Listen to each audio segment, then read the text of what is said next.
Hey everyone, so glad that you're here with us today for another week of our discipleship study. Definitely glad for whoever's able to make it now. And looks like we just have one person right now, but I'm sure the rest of everyone will get here in a few minutes, or they might just watch the recording. Then a few people just do that, but definitely glad that y'all are here today. Hey, and again, as I said in the text a little while ago, the previous weeks we've been talking about how just the importance of being able to defend the Christian faith, as the epistle of First Peter said, always be ready to give a reason for the hope that's in you. And last week especially, we talked about the reason why that's important.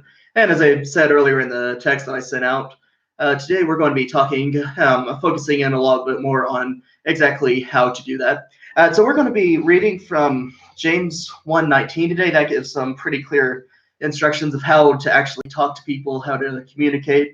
So we're going to be spending most of our time there, and then at the end of it, I'm just talking about a quick tactic of actually how to talk to people about Christ, objectively, actually being able to give good reasons and good defenses and all that good stuff. So, of course, as I said, we'll get to that a little bit more in a few minutes. But I'm going to open us up with a word of prayer, and then we'll get started.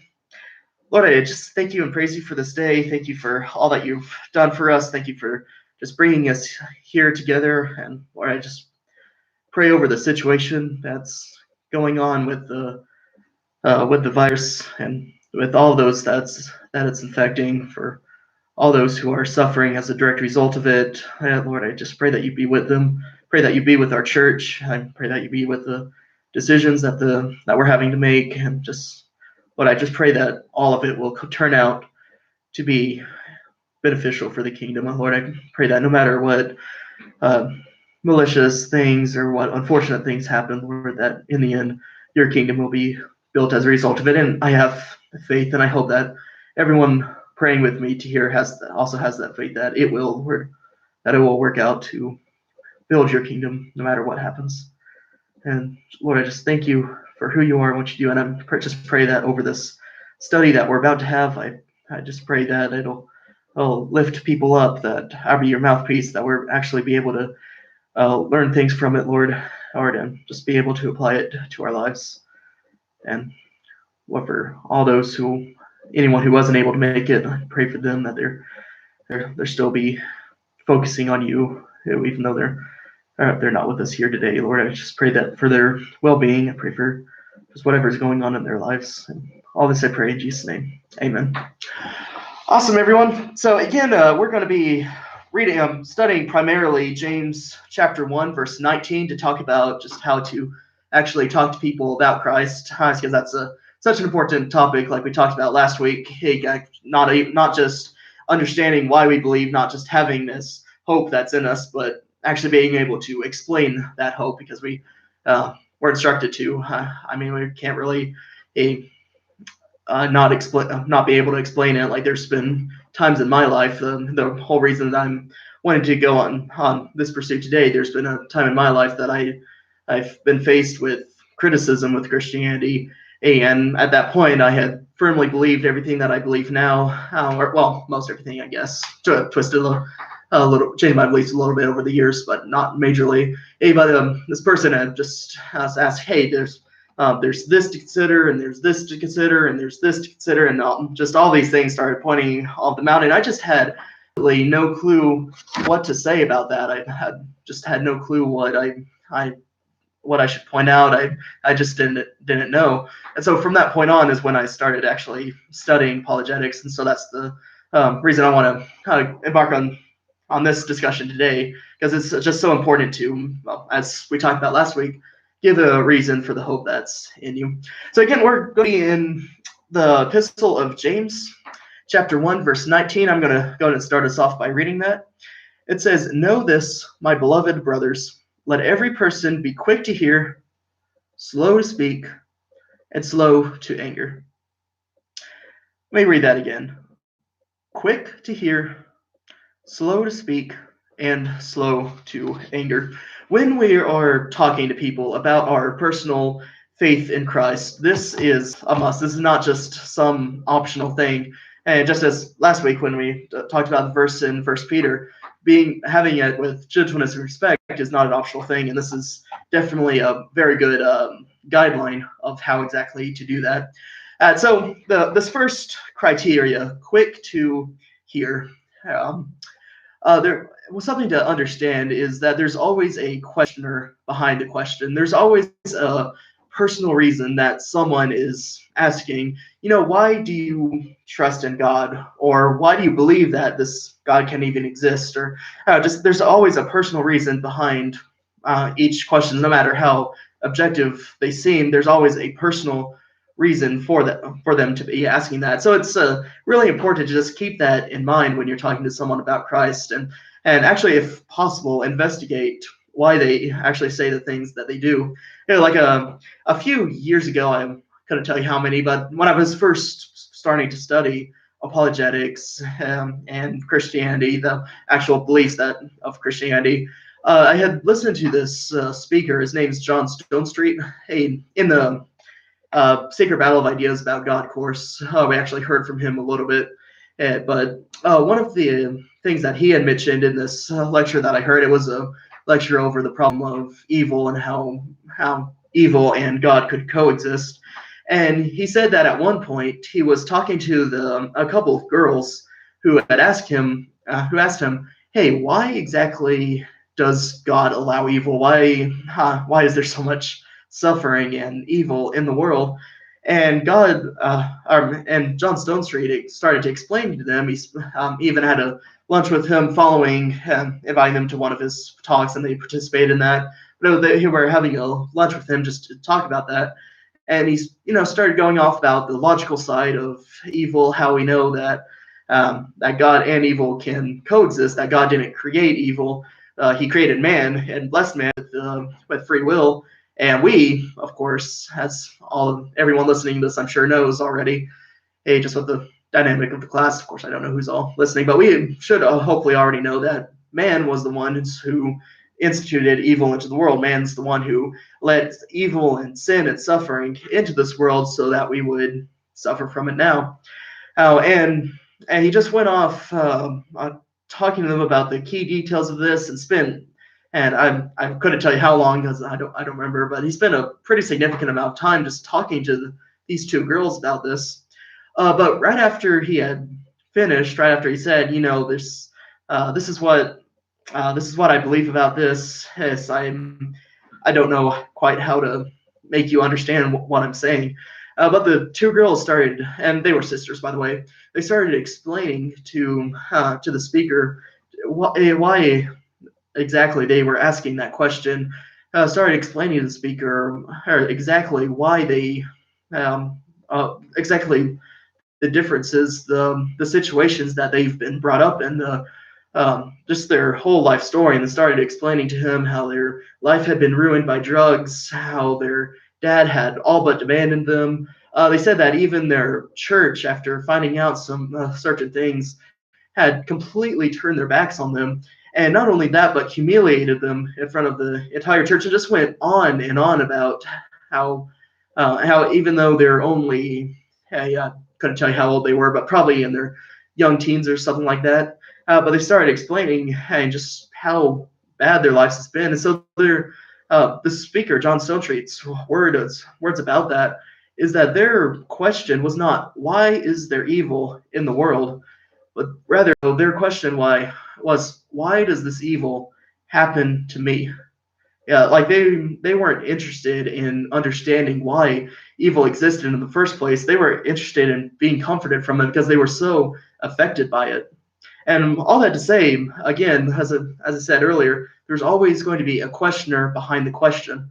There's always going to be a personal reason why someone is asking you the why you actually believe, why you have the hope, as First Peter said, that you hold. And I mean, another example of that is someone might say that, God doesn't even care about the people that he claimed, hey, the Israelites in the past, he's abandoned them, he's led them into exile, and all of this stuff, of course, we know now just with reading the scriptures that there was very good reasons behind that the Israelites had rebelled against God in awful, horrible ways.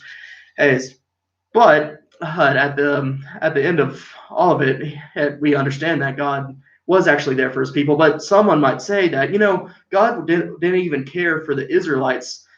He or she might actually be saying, there's no way that God cares about me. And that's the reason that I'm talking to y'all about this as now. That's the reason that I'm inquiring about what all's going on with this, as he's asking, why should I care about God? And that's just something to consider. We could keep going on and on about the logical reasons of why this, and those are important things to know. But we need to keep in mind also that, as I said earlier, there's always a questioner behind a question, a personal motivation for asking that question. And of course, in a little bit, we're actually here in a little bit going to close with talking about just how to ask questions of people. And that's, again, we're going to get into that later, but that's a really good way of just digging a little bit deeper into actually why someone asks a question that they do, why they say the things that they do. But that's something we're going to talk about later, and that's going to be also a good topic. James 1:19, it also says, in addition to being quick to hear, it also suggests being slow to speak. And that's also a really important thing to keep in mind, because the world has a lot of perceptions about Christians and Christianity, a lot of just negative connotations, if you will, about how those Christians believe this and that, and there's no way we should believe them. There's no like been so intolerant and so arrogant and just all of these things. And of course, they say that the church is so full of hate towards anyone who's outside of it, but that's just not true. That's not what we're called to be perceived as. Because let's just talk about a couple of those. Like one of the common examples is people think of Christians as intolerant, and I mean, from a certain perspective, then yeah, we are. Christ told us we should not tolerate actions like this and that. We should say that, hey, this is wrong. This is not the way that God called us to act. This is not the way that God called us to behave, and we cannot be doing that. We cannot support that. But a lot of times we go about that with a tolerance of hate and disgust out of those people. Like one really common example is with the issue of homosexuality.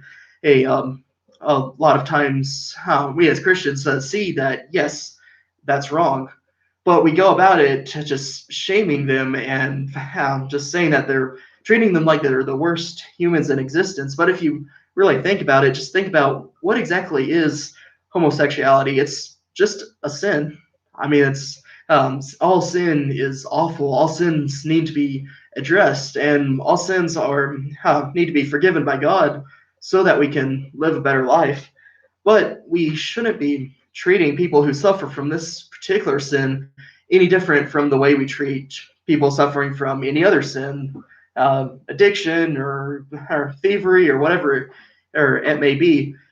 Just as First Peter said, do so with gentleness and respect, still keeping people who suffer from that accountable, but at the same time still doing so out of love, not just reprimanding them, not just flashing signs that say how sinful and how intolerant and how awful they are. Still holding fast to truth and righteousness and argue the truth when appropriate, but gentleness and respect, just as First Peter said. Still holding people accountable, still speaking truth, but completely guided by love, because we're not going to get anywhere without that. And another perception of Christians, another way the world thinks about us, is that we're just arrogant. And let's think about that for a minute. I looked up the definition of being arrogant, and according to Google, if you want to trust that source, but according to Google, someone who is arrogant is someone who is full of self-worth or self-importance and who tells and shows that they have a feeling of superiority over others. And if you think about that, well, before I get into all of that, what I'm about to say, I will go ahead and say that yes, there are a lot of Christians who act arrogantly, act like they're so much better than everyone else, and that's just not good business. That's not what Christ calls us to do. But looking at it from another perspective, looking at it from a perspective of how we should think about ourselves, thinking from a perspective of how we actually should be perceived, and how we should aim to be perceived. Uh, well, if you think about it, the entire Christian faith is concentrated on the fact that we're all completely hopeless without the salvation that comes from God. We'd all be stuck in our sin and our transgressions. We'd all be stuck in the ways of the world if it weren't for everything that God does for us. We'd be no better off than anyone else. So when it comes to the question of how we should treat others, how we should perceive others, we can't be treating others like they're inferior to us, because I mean, really the only difference between a Christian and a non-Christian is that Christians have been resurrected from this life. Christians have been pulled out from the ways of the world, even though against all odds, because even though we are all sinful and we've all fallen so deep in our sin and our transgressions, Christ, of course, loves us. God cares about us, and He pulled us out of that life. And so, of course, I'm not accusing anyone who's listening to this of being arrogant. But if we're going to fight this perception, and the way to do that is to to show that they aren't true through our conversations, or at least put them in another light, then we just need to be acting on it. That's the number one way any of us can. Excuse me. And I had something stuck in my throat for a second there. But that's the number one way of showing people that Christians are biblical. And a lot of times we just don't act biblical. And so when we're defending the faith, then this is the way we need to do it. Let every person be quick to hear, slow to anger, quick to speak, quick to hear, slow to speak, and slow to anger. Sorry about words is hard, I guess. but this is the only way that we're going to fight perceptions like these. And so, question remains: Christians are perceived as arrogant. The way to fight that is to treat others as we ought to treat others, out of love and, well, as Peter said, gentleness and respect, because we're perceived as arrogant because we don't follow these simple instructions to be quick to hear, slow to speak, and slow to anger. We don't follow that, and so this is where it leads. And a third perception that I want to talk about real quick, and this will be the last one before we move on to our next point, is that Christians are a lot of times perceived as just illogical, and even go so far as to say stupid, when a lot of times we're perceived to be that way. And, well, it's just as all of these say, definitely a lot of Christians are that way. A lot of Christians are illogical. But that's not what Christ calls us to be. I mean, today's culture is extremely science-based and fact-based. Essentially, they say that if there's not an easy, natural explanation, something that we can explain about the world, then all of a sudden it just doesn't happen. And I mean, and it's also funny because I mean the world also says that, that truth doesn't exist, that all truth is relative, and that's just also pretty fallacious. But they say again that if there's not a natural, easy to explain an explanation for something, then it must mean that's impossible. And of course, Christianity, this book, the Bible, is so filled with these miracles. Then they say, oh yeah, there's no way that Christians could be smart if they believe that someone could rise from the dead, or if they believe that that a man could be that strong, or just go on and on with different examples. But this is a little bit outside of what I wanted to focus on today. Hey, but just a quick apologetic for miracles, since we're talking about apologetics anyway. Miracles can basically be defined as events that are caused outside of nature. And if you were here last week, if you weren't, I definitely recommend watching the recording. But last week we talked about the fact that we know, because the universe did have a beginning, we know that there must have been something outside the universe that caused it, because something just doesn't just appear out of thin air. I went into more detail about that last week if you want to go back and watch that. But things can't just appear out of thin air. If the universe came to be in existence, then there must be something outside the universe that caused it. And so, focusing in on today, hey, if this being, whoever it may be, I believe that, of course, that it's the God of Christianity, but regardless, whoever this being is, naturally, he's going to every now and then affect the events of the world. And I mean, what would we expect to happen then? And just things that are easily explainable, things that are natural? No, of course not. We'd expect things such as parting an entire sea, such as people rising from the dead, such as turning water to wine. If there is a God, if there is a creator of the universe, then miracles are something to be expected. And Christians just a lot of times we can't explain that, and so we're perceived as illogical or stupid or ignorant, however you want to put that. But the way to counter this, of course, is to show that that's not the case, and show that we're not dumb or illogical. We need to actually know all of this, not know actually what we're talking about before we talk about it, so that we won't say something that's just silly, that's just outside of reality, something that's dumb. Because was the whole reason for our discussion last week, to be able to give a defense. Something that Paul says, I believe in Corinthians. I want to say 1 Corinthians. I'm pretty sure everybody says that we demolish strongholds and we demolish false arguments that stand against what Christ says, what Christ teaches. That's something that all of us need to understand how to do, understand these arguments. And I hope in the future, if possible, we can go into different arguments about Christianity and different arguments against, how God allows this, or how we know that God exists, things like that. But that's another story for another time. But the way to counter all of these perceptions is to show that we're not them, to show that we're not intolerant as in hateful towards others, to show that we're not arrogant, and so we can't look down on other people just because we've received Christ, we've accepted him, and they're still living in their sin. They still need a hand to reach out to them and grab them and pull them into out of the darkness and into his marvelous light, as the Gospels say.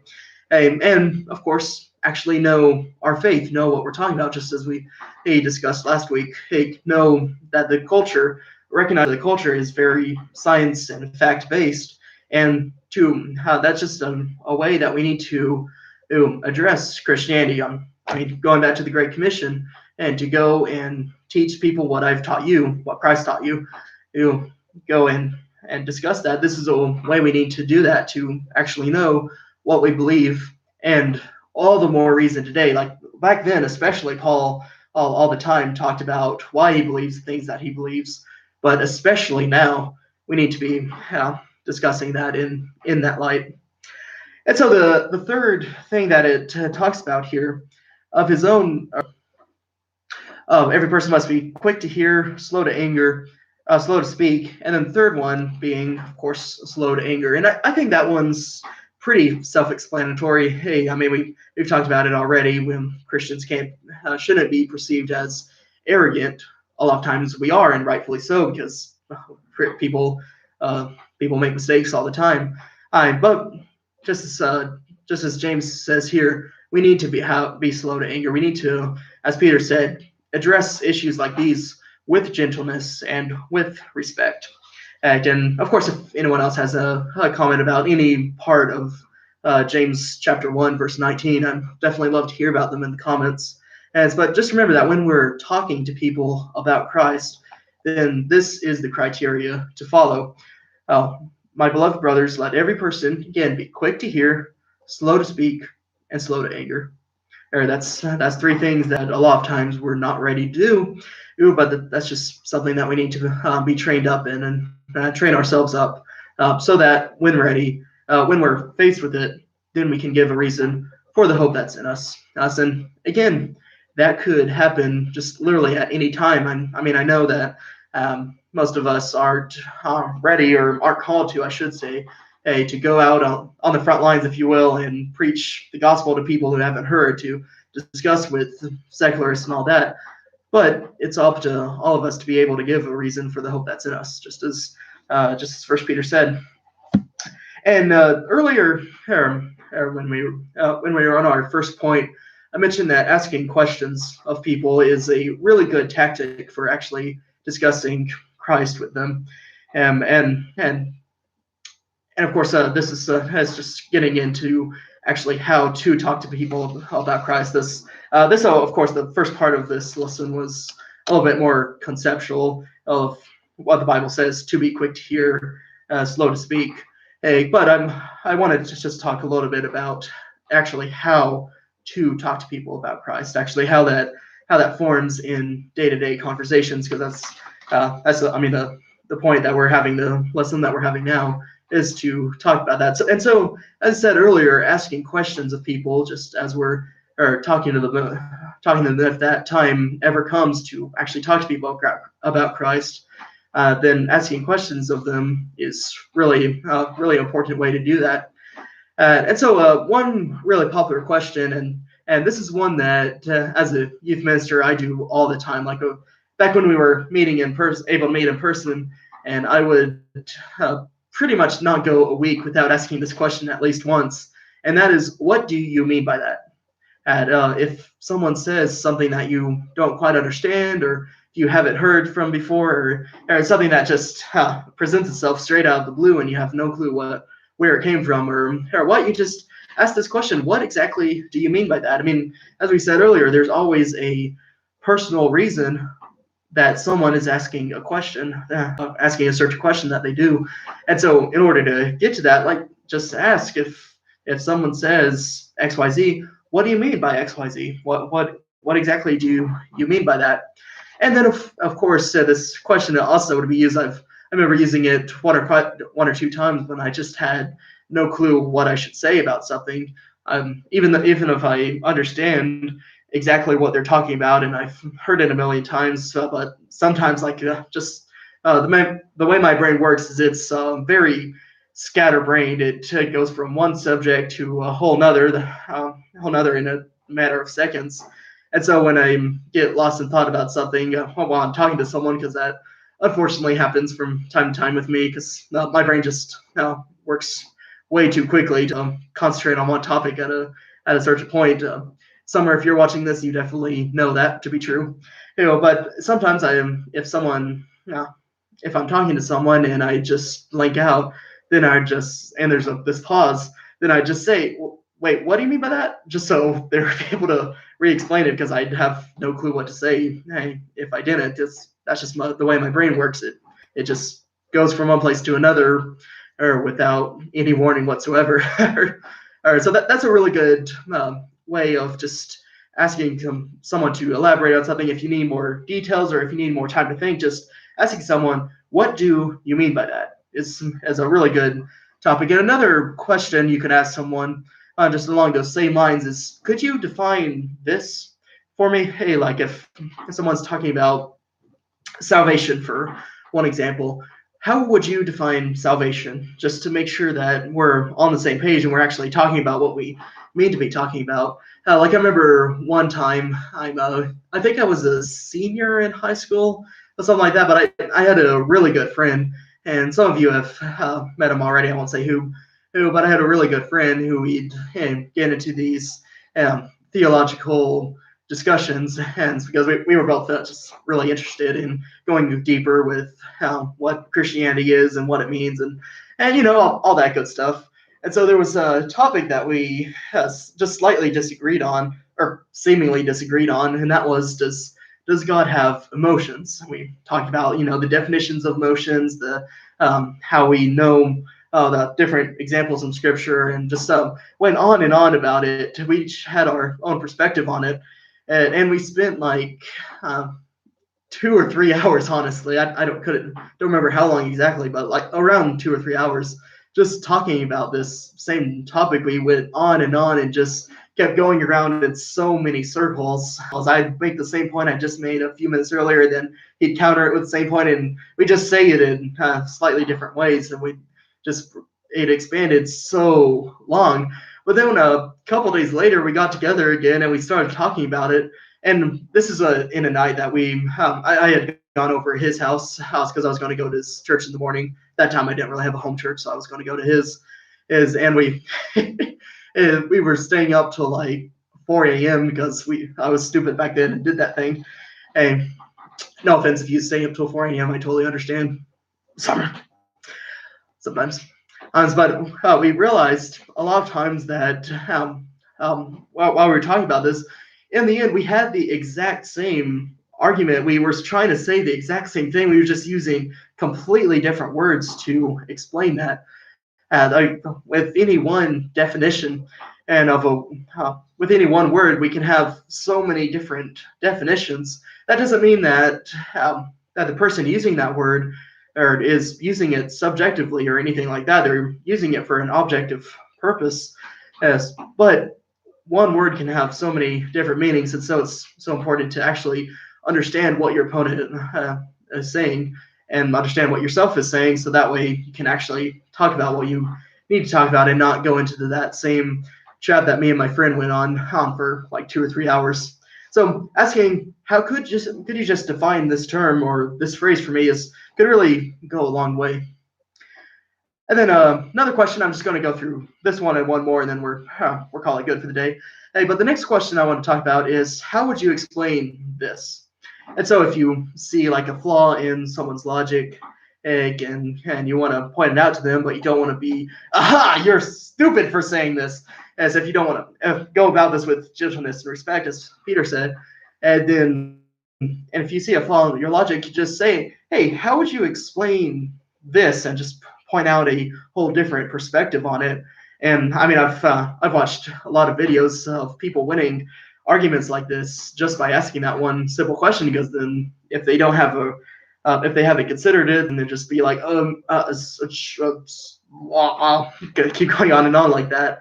And it's a good way of just showing, hey, I still care about what you are thinking. I still care about you personally, but how would you explain this? And that's another really good tool. The last question I want to talk about is, have you considered ... explain this.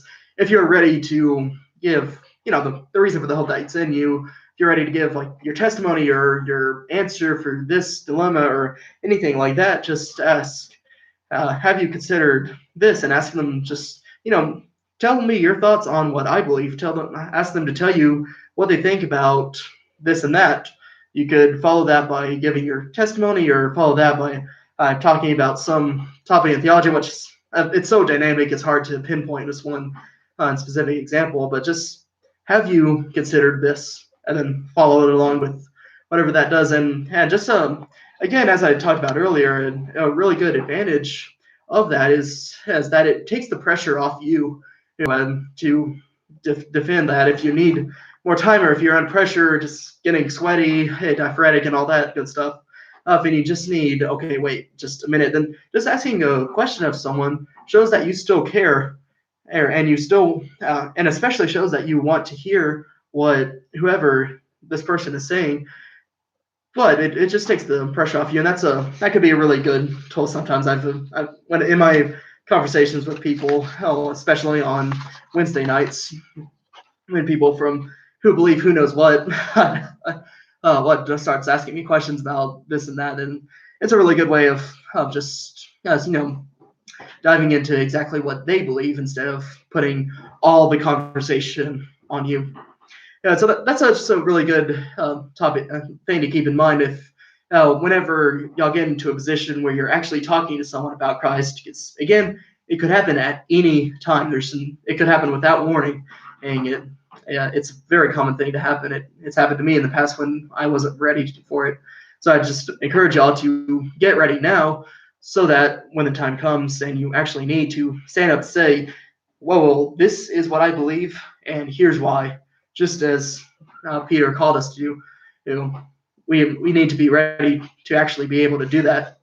And so, like as I said earlier, there's this one person in my life who's I've grown up with, known for years. And I was just over at his house one time, and he just started asking me, "Have you considered this?" As start pointing out different and alleged flaws in Christianity, and I just, as I started this lesson out with, I just had no clue of how to respond to that, and so it's no, I was just speechless at that point. And so it was from that moment on that I started actually studying apologetics, started studying what we talked about last week, and started actually having a reason for the faith that's in me. Hey, and so just challenge for y'all today is just learn the faith, learn your own faith before you need to defend it. Because if you're just caught on the spot and not ready for it, that's not a very good situation to be in. I know that from experience, and I don't want y'all to have to fall into that same trap. And of course, I've been using terms like argue and debate and opponent a lot in the last 30 or so minutes. And I want to just clear that up a little bit before. There's two definitions of the word argue. There's one definition. I don't know if we've talked about this before. Sorry if I'm repeating a point that I've already made to y'all before, but there's two definitions of the word arguing. There's the one where you're bickering, like your parents, when you were younger, your parents asked you to do something and you didn't want to mow that lawn, or you didn't want to rake those leaves, and you just start crying, and it's like, I don't want to do that, and I hate you, and all this stuff. But then there's another word for argue, and that's more of the debating side. Like you could see debates on TV about this or that, like the presidential debates or something like that. It's more based on discussions, like when we're actually talking to someone about Christ one-on-one. Then that could be considered arguing about Christ, because that's a logical definition of arguing. Hey, actually just discussing rationally, guided by gentleness and respect, guided by love, as the Bible calls us to do. But just keep that in mind. There's two definitions of the word arguing. It's not a sin at all to say, whoa, that doesn't make sense to me. That's a wrong belief. Hey, that's totally okay to experience and to say that. But as Peter said, gentleness and respect, kindness and respect, and do so guided by love. And I went a little over what I meant to today. Sorry about that. So I'm going to close it there. I'm just going to go ahead and close this out with a word of prayer. Lord, I thank you again and praise you for all that you've done for us, for just everything that you do to guide us into your love, out of the darkness, into your marvelous light. And I just pray, just over what we talked about in this lesson, I pray that whenever it comes to a point when we need to express what we believe and why we believe it, that we'll be ready to do that we have the motivation and the commitment to study up on that, and to be able to just rationally explain, hey, this is what's true, and here's why, and just be able to back that up, Lord. I pray that no one will be caught off guard if and when, probably when, honestly, when that moment comes. But I pray that I'll be ready. And Lord, I don't think that there's ever enough prayers for this, but I just pray over the virus that's going on in our world today. I pray for all those that's infected, and I pray for all those who have lost jobs, or any of those who are suffering, any of those who are sick or know people who are sick. I just lift all of those millions of people up to you, Lord. And I pray that they will find you, no matter what bitterness, what awful things they've been through. I pray that they will find you somehow, some way. And Lord, if it's your will, I pray that you use us to do it, us in this group. If there's a way that we can shine your light, if there's a way that we can spread your truth, if there's any way that we can do any of that, Lord, just pray for that opportunity to present itself. If that's your will, and if we're ready, don't let us be caught off guard, but don't let us be lazy about it either. Guide us into what we need to do. Guide us into the decisions that we make. Guide us into all of this, Lord. And all this I pray in Jesus' name. Amen. Awesome, everyone. Thank you so much again for joining me. I'm definitely glad that we're able to continue this discussion.